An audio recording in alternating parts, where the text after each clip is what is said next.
Thank you for having me today. Before I get to this amazing group of female leaders, I have a couple things I want to go over. How many of you have felt completely overwhelmed at least one time in this past year? Raise your hand. Maybe twice. I don't know if you saw this recent Wall Street Journal article. More people are dissatisfied at work today than they were during the pandemic. It was a global pandemic.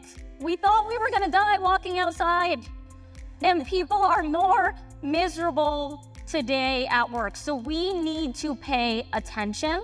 Why are we so unhappy? Yeah, so I think it's important to explain context for why we're wanting to have a hybrid policy, right? People still kind of wonder in their heads, okay, is this really around collaboration or is it really around outcomes? Let's put a little bit more of a discussion around functional performance, functional metrics, really looking at how we cascade those so that we can drive for extraordinary results. When we were in total lockdown, completely all virtual, all the folks that were existing employees that were fully trained, they all were great, plug and play, no issues. But we had launched an initiative where we did a significant hire during the course of everyone being at home.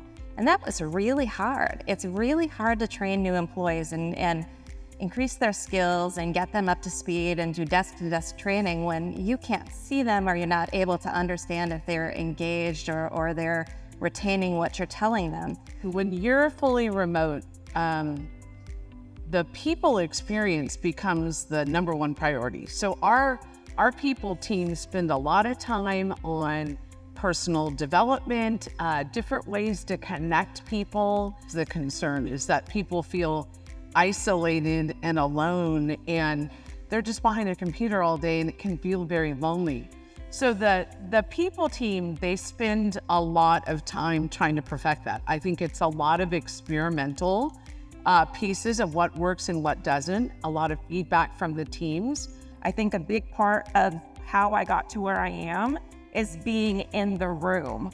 So I try to tell that to my team, especially those who really don't want to come in or give me the argument about I'm more productive at home. Well, guess what? I am too, but I do think there's a benefit to that. And I think if we can express that benefit, it will show them the importance of leveraging, being in the room, having your voice heard. There's a bias that we all have as humans that we are recalling proximity, right? People that we've seen last, people that we've just spoken to, right? We see it in our life. You can be fabulous in a Zoom call. So I 100% agree with that. But I also am concerned and agree with you that for women that are coming up, there is an advantage to having proximity.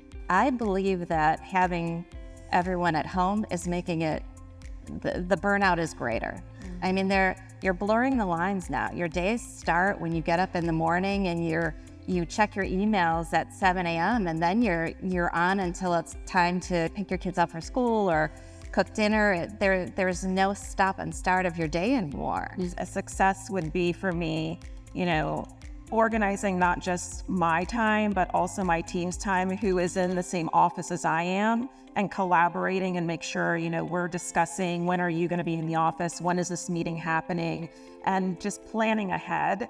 And being flexible. I think that's what I like about TD SYNNEX. They're not saying you need to be in the office Tuesday, Wednesday, Thursday. They're saying be in the office 40% of the time. I share the flexibility approach and basically not being really prescriptive and giving people degrees of freedom to balance what works for them. So it's not set days. It's like what days are other people you want to collaborate when they're going to be in. We're bringing in various sessions that employees could do, improve upon their skills or trainings, but we also do the fun things, the fun Tuesdays, right, or the bringing in the food truck and, just to encourage them to network amongst themselves.